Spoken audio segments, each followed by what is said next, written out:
শয়তান, শয়তানের আমরা সবাই জানি শয়তান হামলা করে। হাদিসে পাকের মধ্যে এত দিক থেকে শয়তানের হামলা এসেছে আপনি কল্পনাও করতে পারবেন না।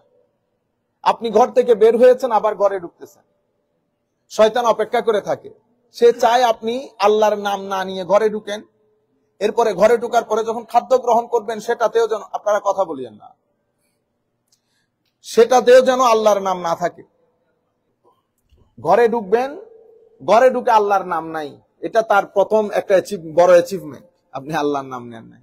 এরপরে খাওয়া দাওয়াতে বসে গেছেন, ওখানেও আল্লাহর নাম নেন নাই। তখন সে কি মনে করে জানেন? সে কি বলে? হাদিসে পাকের মধ্যে বলছে, এই পাইছি, this is my space, this is my place to live in. Even হাদিস কোরআনে পাকের মধ্যে এতটুকু এসেছে যে সে আমাদের মাল ও দৌলত, সন্তান সন্ততি, রগ ও রেশার ভিতরে দৌড়াদৌড়ি করে। আচ্ছা বালা আমার কোরআনের তিলাওয়াত সামান্য ওয়াসওয়াসা দিয়ে নষ্ট করে দিয়েছে। আচ্ছা বালা আমার তাহাজ্জুদের ইবাদত সামান্য ওয়াসওয়াসা দিয়ে নষ্ট করে দিয়েছে। পুরা দিন ইবাদত করেছেন, পুরা দিন ইবাদত করেছেন, নিজের পাশের রাস্তাটা বন্ধ করে দিয়েছেন যে কোনো উপায় মানুষ না হাঁটার জন্য। এটা শয়তানের ওয়াসওয়াসা, এটা শয়তানের ওয়াসওয়াসা। আপনার পুরা দিনের ইবাদতটা নষ্ট হয়ে গেছে। আপনারা বুঝতে পেরেছেন? আপনি সারা দিন ইবাদত করেছেন, মসজিদের মধ্যে প্রথম কাতারে আমি নামাজ পড়েছি, আমার আইলটা কেটে কেটে কেটে আমার 1 ঘন্টার জমিনটা আমি 1.5 ঘন্টা করে ফেলছি। এগুলা হচ্ছে আমাদের প্রাত্যহিক জীবনে যে ঘটনাগুলা ঘটে সেগুলার কথা বলতেছি। এইভাবে আমরা যদি ঘরে বসে চিন্তা করি যে কোন কোন জায়গা থেকে শয়তান আমাদেরকে হামলা করে, তাইলে আমরা ইজিলি জিনিসগুলা বুঝতে পারবো। আল্লাহ রাব্বুল আলামিন হযরত আদম আলাইহিস সালামকে সৃষ্টি করলেন। Everybody knows the history of হযরত আদম আলাইহিস সালাম। আল্লাহ হযরত আদমকে সৃষ্টি করেছেন। আমাদের সৃষ্টির প্রসেস যেটা, specially youth should know that the process of our creation or the process of the creation of the universe and human being, মানব সৃষ্টি এবং পৃথিবী ইউনিভার্স সৃষ্টি, এটা 2টা ধাপ গেছে।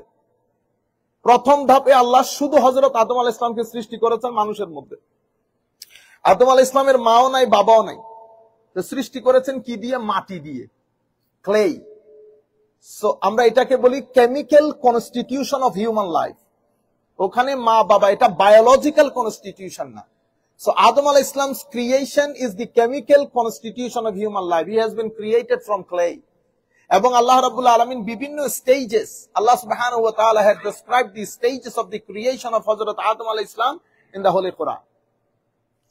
Without parents, without mom and dad, directly Allah subhanahu wa ta'ala had created him with his own, as said by Rasul Karim sallallahu alayhi wa sallam and in the Quran, with his own hand. Allah subhanahu wa ta'ala does not have any physical hand or leg, no. Just to make us understand that Allah subhanahu wa ta'ala, by the direct observation, সরাসরি তদারকিতে আল্লাহ হযরত আদমকে মাটি দিয়ে সৃষ্টি করেছেন। তাইলে এটা হচ্ছে chemical constitution of human life. Then আল্লাহ সুবহানাহু ওয়া তাআলা had created হযরত হাওয়া। আফটার দিস পেয়ার, এই 2 পেয়ারের পরে the second phase of the creation had begun. What it is? This is the biological constitution of human life with mom and dad. তাইলে সৃষ্টির মধ্যে 2 ধরনের ধাপ অতিবাহিত করেছে। আমি যে বলেছি আমাকে আল্লাহ মাটি দিয়ে সৃষ্টি করেছেন, আমাকে তো আল্লাহ মাটি দিয়ে সৃষ্টি করেন নাই, আমার বাবাকে মাটি দিয়ে সৃষ্টি করেছেন। আমি তো আমার মা বাবার মাধ্যমে দুনিয়াতে এসেছি। তো যেহেতু আমার মা বাবার মাধ্যমে দুনিয়াতে এসেছি, আমার মা বাবা যেহেতু process of the creation started by Adam, তাইলে আমিও কি দিয়ে সৃষ্টি হয়েছি?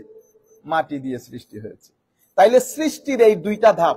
আচ্ছা, আদম আলাইহিস সালামকে আল্লাহ সৃষ্টি করলেন। আদম আলাইহিস সালামকে সৃষ্টি করার পূর্বে যখন আল্লাহ সুবহানাহু ওয়া তাআলা plan to create Hazrat Adam, he raised the issue in the assembly of the angels. So কোন গুরুত্বপূর্ণ কাজ করার আগে পরামর্শ করা পরিবারের সাথে, সন্তান সন্ততি যারা বন্ধু বান্ধবদের মধ্যে বিশ্বস্ত তাদের সাথে, এটা আমার আল্লাহ পাকের সুন্নত। অতঃপর আমার নবীর সুন্নত, অতঃপর আমার নবীর সুন্নত কি করা? পরামর্শ করা। যে কোনো বড় কাজ করবেন আপনার জীবনে, ঘর কিনবেন, গাড়ি বিক্রি করবেন, যে কোনো whatever decision you decide in your life, ইস্তেখারা করবেন। আল্লাহর সাথে পরামর্শ করবেন। How to do? After the ইশা সালাত, before you going to bed, pray 2 rakat nafal with qul ya ayyuhal kafirun and qul huwallahu ahad. Then raise your hand, ask from Almighty Allah, oh Allah, this is the decision that I am going to make. If there is barakah, khair, betterment for me in this world and in the hereafter, make the job easy for me and give me barakah. If this is not good for me in this world and in the hereafter, oh Allah, give me more better than this and turn my heart away from it. আপনি যখন এই সালাতুল ইস্তিখারা পড়বেন, আমার আল্লাহ আপনাকে এই কাজে সহযোগিতা করবে, আপনি এই কাজে ঠকবেন না। কিন্তু ইস্তিখারা করা বাদে পৃথিবীর যত মহব্বতের মানুষ আপনাকে সিদ্ধান্ত নিতে বলে, আপনি সিদ্ধান্ত নিয়েন না, ভুল হবে। আপনারা বুঝতে পেরেছেন? আমরা পস্তাই যদি ইস্তিখারা বাদে ডিসিশন হয়, পস্তাই। যত বড় আপনার একেবারে খুব কলিজার টুকরো যদি বলে, ইস্তিখারা বাদে ডিসাইড করবেন না। ইস্তিখারা বাদে ডিসিশন নিলে পস্তাইতে হয়, লজ্জিত হতে হয়, অপমানিত হতে হয়। যদি আপনি ইস্তিখারা বাদে ডিসাইড করেন, আর যদি সিদ্ধান্তের মধ্যে ইস্তিখারা থাকে, আল্লাহর পরামর্শ থাকে, আমার আল্লাহ আপনাকে উত্তম পরামর্শ দিয়ে উত্তম কাজে সহায়তা করবে। আপনারা বুঝতে পেরেছেন? আল্লাহ রাব্বুল আলামিন raised this case in the assembly of the angels. Then ফেরেশতারা যেহেতু ইতোপূর্বে পৃথিবীতে জিন জাতির বসবাস ছিল, এখনো আছে। The creation of jinn, they have been created of fire. They used to live in this universe and used to do bloodshed, all the misleading, illegal things in this universe. So the experience of the angel was not good and appreciable.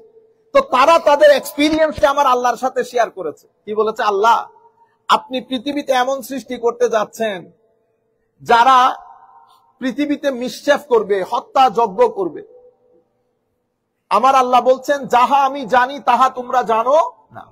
আল্লাহ সুবহানাহু ওয়া তাআলা replied, whatever I know you do not, whatever my knowledge you don't know that, your knowledge is not do not go that far. তখন ফেরেশতারা সাথে সাথে বলেছেন, আল্লাহ, আমরা যা জানি তা আপনার সাথে শেয়ার করেছি, বাকি আপনি যতটুকুন জ্ঞান দিয়েছেন ততটুকুন জানি। সুবহানাক, পবিত্রতা আপনার, সিদ্ধান্ত আপনার, মালিকুল মুলক আপনি। আমার আল্লাহ সিদ্ধান্ত নেন। এই ঘটনাটা পবিত্র কোরআনে অসংখ্য সূরার মধ্যে এসেছে। সূরা বাকারা থেকে শুরু করে অসংখ্য সূরার মধ্যে এই ঘটনাটা এসেছে। সেই ঘটনাটা আমি আমার সাবজেক্টের সাথে মিল রেখে সূরা আরাফ থেকে আপনাদেরকে শোনাচ্ছি। This incident history has been mentioned by many verses in the Holy Quran, but to make it in line, relevant to my topic, I am describing these or sharing this with with you from the Surah A'raf. Allah Rabbul Alamin started from here. وَلَقَدْ مَكَّنَّاكُمْ فِي الْأَرْضِ وَجَعَلْنَا لَكُمْ فِيهَا مَعَائِشَ قَلِيلًا مَا تَشْكُرُونَ. Before creation of the humans, আল্লাহ মানব সৃষ্টির আগে পৃথিবীর মধ্যে আমি আপনি থাকার জন্য যেরকম পরিবেশ, যা কিছু দরকার পয়দা করেছেন, খাদ্য, শস্য, ফল, ফ্রুট, পৃথিবীর আবহাওয়া, সবকিছু আল্লাহ সৃষ্টি করেছেন আমি আসার আগে। এরপর আমার আল্লাহ বলছেন, ওয়ালাকাদ মাক্কান্নাকুম ফিল আরদ, we have indeed established you on earth. আমি নিশ্চয় পৃথিবীতে তোমাদেরকে প্রতিস্থাপন করেছি। ওয়াজআলনা লাকুম মাআইশ, and provided you with a means of livelihood. Whatever you need, যা কিছু আপনার প্রয়োজন আমি এখানে সৃষ্টি করেছি। On the top, a very beautiful weather for your habitation. আপনি এখানে থাকার জন্য যেই ধরনের পরিবেশ দরকার, আবহাওয়া দরকার, সেটা সৃষ্টি করেছি।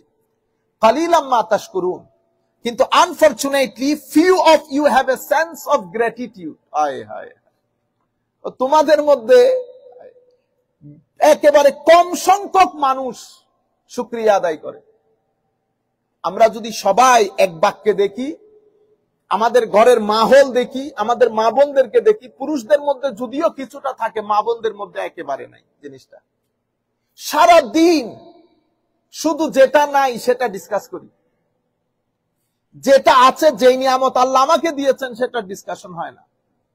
আমার আল্লাহ বলতেছেন ওয়া ইন্নাল ইনসানা, verily human being are very much ungrateful. আল্লাহর দরবারে ক্ষমা চাই আমরা। আলহামদুলিল্লাহ রাব্বিল আলামিন। আমার আল্লাহ দেখছেন কি আক্ষেপ নিয়ে বলতেছে, মানুষের ভিতরে কোনো কৃতজ্ঞতা বোধ নাই। চোখ উল্টাইতে 3 মিনিট, চোখ উল্টাইতে 3 মিনিট। ভদ্র মানুষ, ভালো মানুষ, চোখ নামাইতেও সময় লাগে, চোখ উঠাইতেও সময় লাগে। বুঝতে পেরেছেন? কিন্তু আমার আল্লাহ বলতেছেন কালিলাম মা তাশকুরুন, তোমাদের মধ্যে সামান্য সংখ্যক মানুষের কাছে সেন্স অফ গ্র্যাটিটিউড আছে। আমরা এখানে এসে নামাজ পড়ি না, পুরা ফ্যাসিলিটিটা আমরা ইউজ করি না, কিন্তু আপনি এখান থেকে বের হয়ে আবার আমরা মসজিদ সবার সমালোচনা করি না। ইন্না লিল্লাহ। অথচ আপনি ঘরে গিয়ে যদি মারা যান, তারপরের দিনে লাশটা এখানে আনা হবে। যে ইমাম মুয়াজ্জিন খতিবের সমালোচনা হয়েছে, মসজিদ কমিটির সমালোচনা হয়েছে, তারাই সকালবেলা এসে গাড়ি সমস্ত কিছুর খবরাখবর নেবে, ঠিক না? এরপরে খতিব সাহেব, যাকে আপনি রাস্তায় গিয়ে সারাদিন সমালোচনার মধ্যে গুনাহ মাফ করাইছেন খতিবের, সেই খতিবটাই কুছে যাবে জানাজার ইমামতিতে, চেয়ারের কারণে জানাজার ইমাম, অথবা ইমাম সাহেব যাবে জানাজার ইমামতিতে। যে ইমামের পিছনে লেগেছিলেন কেউ দুইতে আসে না। মারা যাওয়ার পরে সন্তানরা বাবার মায়ের গায়ে টাচ করে না, এটা এক ধরনের ভীতি কাজ করে, এটা ন্যাচারাল জিনিস। ওই ইমাম তার সাঙ্গপাঙ্গ নিয়ে ওখানে দোয়াদুই করবে। এত আনগ্রেটফুল আমরা মানুষ, এত আনগ্রেটফুল। আমাকে এক ভদ্রলোক, এখানে আমাদের দেশের না, আমাকে বলতেছে হুজুর একটু খেয়াল করিয়েন, বেশি গরম অমুক সমুক। আমি বলতেছি ইন্না লিল্লাহ, এত বড় একটা সেন্টার আপনি আমাকে বলবেন হুজুর আলহামদুলিল্লাহ রাব্বিল আলামিন, আমেরিকার মতো দেশে এসে এরকম একটা ব্যবস্থাপনা পেয়েছি, আমরা নামাজ দোয়া পড়তেছি, সবকিছু ঠিক আছে, আল্লাহর দরবারে শুকরিয়া। হুজুর এসিটাও যদি একটু অন করে দেন আরো ভালো লাগবে। তো না আমার ভালো লাগতো, তাহলে বুঝতাম যে শিক্ষিত মানুষ, জ্ঞানী মানুষ। স্কুলে যাইতে হয় না জ্ঞানের জন্য, মা বাবার স্কুলে পড়লেও হয়। কিন্তু আপনি বেরোয় কি বলতেছেন হুজুর আজিব, এসি ছাড়া হয় না, গরম। আপনি জমায় $4 দেন, কয় ডলার? $4। এত বড় প্রতিষ্ঠান $4 দিয়ে চলে? চলে না। এরপরে আমি আমার সন্তান মন্তান দিব না এখানে, কেন? আমার আইডিওলজির সাথে যায় না, সুতরাং আমি দিব না, আমি অন্য জায়গায় দিব। কিন্তু নামাজ এখানে পড়বো, জানাজা এখানে, সবকিছু এখানে হবে। এটা ওই আমাদের 71-এর যুদ্ধের মতো, গরুর মুখ বাংলাদেশে, বাকিটা আপনারা বুঝেন। গাভীর গরুর মুখ বাংলাদেশে, ঘাস খাওয়াইতেছি আমি। হ্যাঁ, বুঝতেছেন তো আপনারা? এরকম, এটা আনগ্রেটফুলনেস। এটা হলে কি হবে জানেন? এটা হলে আপনি ভিতর থেকে কখনো শান্তি পাবেন না। আপনি কাউকে ঘুষি দেওয়ার পরে মাফ না চাওয়া পর্যন্ত আপনার কলব আপনাকে শান্তি দেবে না, রূহ আপনাকে শান্তি দেবে না। আপনি কারো গাড়িতে গাড়ি লাগিয়েছেন, সে না দেখে মতো চলে এসেছেন, আপনি মিনিমাম 1 সপ্তাহ অন্তরের অশান্তিতে ভুগবেন, আপনার মন আপনাকে শান্তি দিবে না। মন আজীব এক শিক্ষক, মন আজীব এক। সেই জন্য মন যা চায়, আমি আপনাদের জীবনে আরেকটা কথা বলছি, একদম কোরআন হাদিস, আমাদের সুফিয়ায়ে কেরামের নির্যাস, যা মন চাই তা করবেন, কখনো মনের বিরুদ্ধে গিয়ে কোনো কাজ করবেন না, ঠকবেন, অপমানিত হবেন। মন যা চায়, মনের চেয়ে বড় ফতোয়া কেউ দিতে পারে না। মনের চেয়ে বড় ফতোয়া আমরা কি করি, অমুক কি বলবে, মামা কি বলবে, মা কি বলবে, আমার বন্ধুরা কি বলবে, গ্রামবাসী কি বলবে, চিটেঙ্গাদের মতো। 2 টাকাও নাই। তো কিছুদিন আগে একজনে মেজবানি করতেছে, মেজবানি মানে বুঝতেছেন তো আপনারা? তো কি করছে জানেন? বন্ধু বান্ধব সবার কাছ থেকে টাকা ধার নিছে, ধার নিয়ে মেজবানি করতে। সালাম তোমার এই জিনিস, এই ফতোয়া কে দিল? সে আমাকে বলতেছে হুজুর সবার বাড়িতে যাই মেজবানি খাওয়ার জন্য, মানুষ কি বলবে? আল্লাহ প্রথমত তোর এখানে 2 টাকা সওয়াব হয় নাই, 2 টাকার, কারণ তোর নিয়তের মধ্যে আছে মানুষ কি বলবে। নাম্বার 1, তুই যদি মানুষের জন্য করে থাকো তাহলে অসুবিধা নাই, এটা মানুষের জন্য করছো, খাওয়া ফেলছে। কাফের যখন কোন ইবাদত করে সওয়াব হয় না, কিসের কারণে? কুফরের কারণে। আমরা যখন কোন ইবাদত করি সওয়াব হয় অথবা হয় না, হয় কিসের কারণে? নিয়তের কারণে। হয় না কেন? তাও কি? নিয়তের কারণে। এখন আমার নিয়তের মধ্যে আছে মানুষ কি বলবে। আমি আপনাদেরকে বলি, মানুষ কি বলবে সেটা কখনো মনে রাখেন না। সেটা 3 দিনের, বেশিতে 4 দিনের, সবচেয়ে বেশি হলে 1 সপ্তাহ। এরপরে মানুষ যাবে, মানুষের দান দেয়, মানুষের দুঃখে মানুষের পরাণ যায়। আপনি মানুষের চিন্তা করে কোনো কাজ? মন যা চায়, আমার মন চাচ্ছে আমি আমার মেয়েকে এখানে বিয়ে দেব, বিয়ে দিয়ে দেন। অমুক কি বলবে, সমুক কি বলবে, এটা ধরিয়েন না। আল্লাহ রাব্বুল আলামিন এই জন্য আপনি নামাজে দাঁড়িয়েছেন, নামাজের মধ্যে দাঁড়াতেই শয়তান অ্যাটাক করে। অ্যাটাক করার পরে প্রথমে আপনাকে পুরা দেশ ঘুরাবে। আপনি কি করবেন? আবার জায়গায় আসবেন। সে ঘুরাইতে ঘুরাইতে এক সময় আপনার রাকাত ভুল করে দিয়েছে, আপনি ভুলে গেছেন 2 রাকাতে বসছেন কি বসেন নাই। ফতোয়া কার কাছ থেকে নিবেন তখন? মনের কাছ থেকে। আপনার মনকে জিগাবেন যে আমার এটা 2 রাকাত নেই 3 রাকাত বল। মন যদি বলে 2 রাকাত, তাইলে 2 রাকাত। আমার নবী বলতেছেন নামাজ শুদ্ধ হবে, based on the fatwa issued by yourself, your ruh, your qalb wa batin. That's why always do whatever fatwa issued by your qalb. Do not listen to others, what your friend will say, how the society, people of the society will criticize you. Do not, just neglect, avoid those things. Listen to your heart, apnar qalb wa batin. যাই হোক, এর পরবর্তীতে আল্লাহ রাব্বুল আলামিন কালিলাম মা তাশকুরুন, খুব কম সংখ্যক মানুষ, few of you have sense of gratitude. Then Allah subhanahu wa ta'ala said,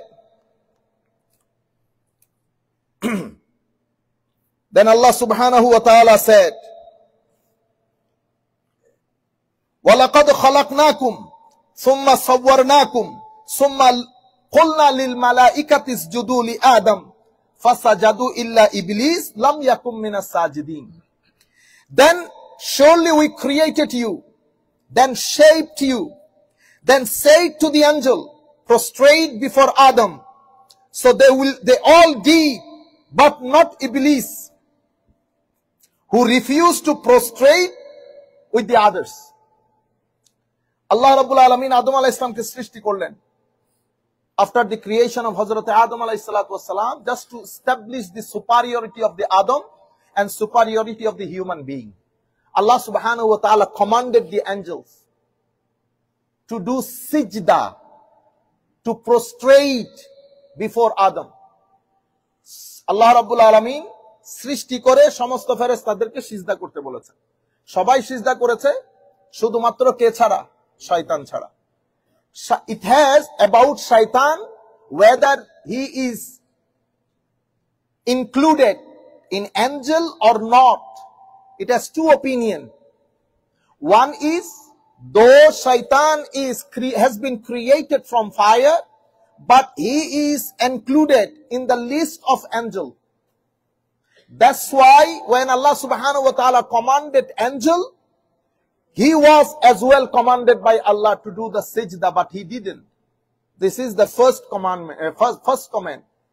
Some of the scholars said, no, he was not included in the angel. Because angel was created from nur, light, a special divine light. And shaitan was created from fire, so he was not included. The second opinion is not accepted by majority of the scholars. Majority of the scholars said, though he was created from fire, but he is included in the list of the angel. আচ্ছা, তো আল্লাহ রাব্বুল আলামিন তাকে জিজ্ঞেস করেছেন, তুমি সিজদা করলা না কেন? হায় হায়, সে বলেছে আমি সিজদা করি নাই কারণ আমি আদমের চেয়ে সেরা। আমাকে তুমি সৃষ্টি করেছো আগুন দিয়ে, আদমকে সৃষ্টি করেছো তুমি মাটি দিয়ে, সুতরাং শ্রেষ্ঠত্বের দিক থেকে আমি আদমের চেয়ে সেরা। এটাকে বলে অহংকার। এটাকে কি বলে? অহংকার। সে কি করেছে? কিব্র, আল্লাহর চাদর শরীফ নিয়ে টানাটানি করেছে। অহংকার করার কারণে আমার আল্লাহ তাকে বলেছেন যে তুমি জান্নাতে থেকে, আমার এখানে থেকে অহংকার করা যাবে না। ফাখরুজ, এখান থেকে বের হয়ে যাও। কিভাবে? হিউমিলিয়েটেড, ইনসাল্টেড, অপমানিত, লাঞ্ছিত, বঞ্চিত হয়ে এখান থেকে বের হয়ে যা। তখন সে আল্লাহর দরবারে ফরিয়াদ করেছিলেন। কি ফরিয়াদ? সে আল্লাহর দরবারে, আমার আল্লাহ যখন বলেছেন ক্বালা ফাহবিত মিনহা ফামা ইয়াকুনু লাকা আন তাতাকাব্বারা ফিহা ফাখরুজ ইন্নাকা মিনাস সাগিরিন। Allah said, then get down from the garden. It is not for you to be arrogant here. So get out. You are truly one of the disgraced. বের করে দিয়েছেন। আমরা এতটুকু না একটু ফুল স্টপ দেই। তাইলে আল্লাহ রাব্বুল আলামিন হচ্ছে হুকুমদাতা।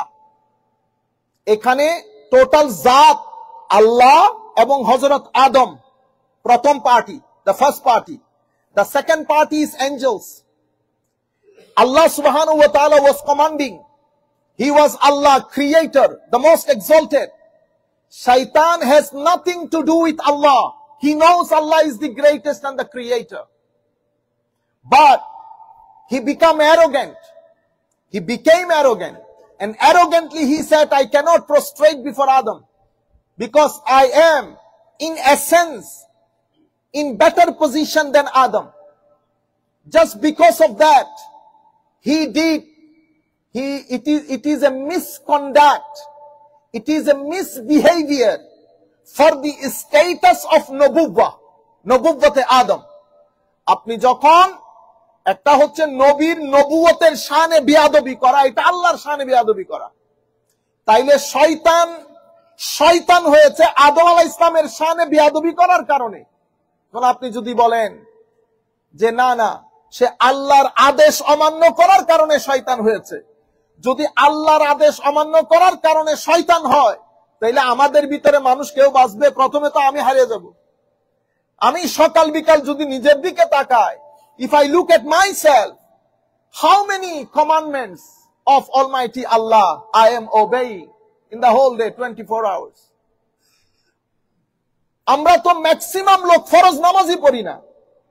বাকিগুলা বাদ দিলাম, জুলম বাদ দিলাম, অত্যাচার বাদ দিলাম, ঘুষখোরি বাদ দিলাম, হেন কোন জঘন্যতম অপরাধ নেই আমরা বাংলাদেশে করছি না বা এদেশে করি না। এদেশে অনেকটা এসে আমরা আইনের কারণে সিধা থাকি, কিন্তু সুযোগ পেলে আমরা ছাড় দেই না। তো যদি শুধু আদেশ অমান্য করার কারণে যদি শয়তান গনি, তাইলে তো আমিও বাঁচতেছি না। আমার ভাইরা, একটা হচ্ছে আদেশ অমান্য করা, আরেকটা হচ্ছে বেয়াদবি করা। দুইটার মধ্যে আসমান জমিনের ফারাক। এই জন্য সুফিয়ায়ে কেরাম বলেছেন হাদিসে পাকের আলোকে, বে আদব বে নসিব, বা আদব বা নসিব। যদি বেয়াদব হয় তো বেনসিব হয়, নসিব ভালো থাকে না। আর যাদের ভিতরে আদব থাকে শেষ বিকালে হলো হেদায়েত হয়। সুতরাং সন্তানদেরকে আদব শিখান। সন্তানের চলাচরিত্র দেখলে আপনি তো বুঝবেন তার ভিতরে আদব আছে কিনা, আওয়াজ রেজ করছে কিনা, পা এগুলো আপনি যদি একদম from the very early age আপনি যদি কিপ ওয়াচিং করেন, দেন আপনি সন্তানের আদবটাকে ডেভেলপ করতে পারবেন। আদব ডেভেলপ হবে না যতক্ষণ পর্যন্ত মহব্বত না শিখাবেন। মহব্বত এবং আদব, they are linked to each other. Until you teach your children mahabba, adab will not be improved or developed. If you want adab to be developed in your children, you must teach them mahabba. Without mahabba, no adab. That's why we will talk about, all the time talk about mahabbat Rasul sallallahu alaihi wasallam, mahabbat Ahle Bayt, mahabbat awliya, mahabbat sahaba, mahabbat awliya, mahabbat parents, mahabbat for elders, mahabbat for fellow Muslim brothers and sisters. Until I teach mahabba to my children, the main mahabba is for Holy Prophet sallallahu alaihi wasallam. A person cannot be be'adab if he has true love for the Holy Prophet sallallahu alaihi wasallam. যাই হোক, এখান থেকে শয়তানকে আমার আল্লাহ বলল get lost, বের হয়ে যা। সে বের হয়ে গেছে। সে বের হয়ে যাওয়ার আগে আমার আল্লাহর দরবারে ফরিয়াদ করছেন, আনজিরনি ইলা ইয়াউমি ইউবাসুন, মাওলা আমাকে আপনি কিয়ামত পর্যন্ত বেঁচে থাকার একটা সুযোগ দেন। Respite me until the day they are resurrected. Qala fa innaka minal munzarin, indeed you are those who reprised. Qala fa bima aghwaytani la aqudanna lahum siratakal mustaqim, because you have put me in error, I will surely sit in wait for them on your straight path. বের হয়ে যা। কো আল্লাহ আমাকে কিছু বেঁচে থাকার সুযোগ দেন। কো দিলাম। কো তাইলে আমার ওয়াদা শুনেন। কো কি ওয়াদা? কো আমি আপনি যে সিরাতুল মুস্তাকিম বানাইছেন ওইটার উপর আমি বসে থাকবো, ওইটার উপরে আমি বসে থাকবো। বসে থেকে আপনার বান্দাদেরকে ডান থেকে, সামনে থেকে, পিছন থেকে, ডান থেকে, বাম থেকে আমি হামলা করব। সুম্মা লাআতিয়ান্নাহুম মিন বাইনি আইদিহিম ওয়া মিন খালফিহিম وعن أيمانهم وعن شمائلهم ولا تجد أكثرهم شاكرين. He said, then I will come to them from their front and from behind and from their right and on their left. You will find most of them are ungrateful. এটা হচ্ছে শয়তানের plan. So this is a multi-dimensional attack. Shaitan said, I will sit on the Siratul Mustaqim. Whoever comes to the Siratul Mustaqim, I will go forward. I will attack him from before, from his front, from behind, on his right and on his left. You will find many of them ungrateful. This is the multi-dimensional attack of Shaitan. Inshallah, we'll talk about this next Jummah, but one opinion, let me make it clear for you. Ulama, our Mufassirin, they made comment on this verse. What is the meaning of his attack? From the front, from behind, from right, from left. Ulama said, it is mentioned by all the Mufassirin in almost every book of tafsir. Right from Imam Razi, Tabari, Ibn Kathir, Bagavi, Tafsirul Wasit, Tafsir Qurtubi, almost all the Mufassirin has the same comment. They said, attack from the front. It is attack on your Aqidah. On your Aqidah. He will inspire you, give you some rational argument, try to convince you that there is no day of judgment. There is no Jannah, existence of Jannah. There is no existence of Jahannam. This is just absurd. There is no life in the grave. There is no objective in your life. No religion. You just enjoy as much as you can. This is the final opportunity you have. So they will inspire you, convince you, try to make you at least Confucianist. I do not believe, but I am confused about the truth. Where is the truth? In Islam, in Hinduism, in Buddhism, in Christianism, in Judaism, I don't know. So the first attack from the front, it is attack on your Aqidah. If you are a believer, at least he will try to make you disrespectful to the Holy Prophet sallallahu alaihi wasallam. He will give you waswasa. Prophets are prophets. They are given wahi. They are not that special. No convinced? Then they will pour you another waswasa. Sahabai Karam, Sahabi, so many faults made by the mistakes made by the Sahabi. Cannot convince, come to the Ahlul-Bayt. Ahlul-Bayt has no special position. This, that. So they keep giving you waswasa from the front, and front waswasa is always on Aqidah. Akhirah. Especially Akhirah. And then from the behind, it is about dunya. He will inspire you, try to convince you that your creation is an accidental creation. This dunya is your final destiny. Flourishment, women, money, status. Everybody is running, chasing after this. No time. Even no time to come to the masjid. Even no time to talk about or think about our relatives, mother, father, brother, sister. No time. I am very busy. I am very busy. And from your right side, he tried to pour waswasa on your ibadah that you do, your tahajjud, your wudu, your tilawat, your waz, your taqreer, your ilm, your hilm, your hikmah. Everything he poured waswasa of riyah, boasting. Yes, I am. This riyah destroy all your ibadah.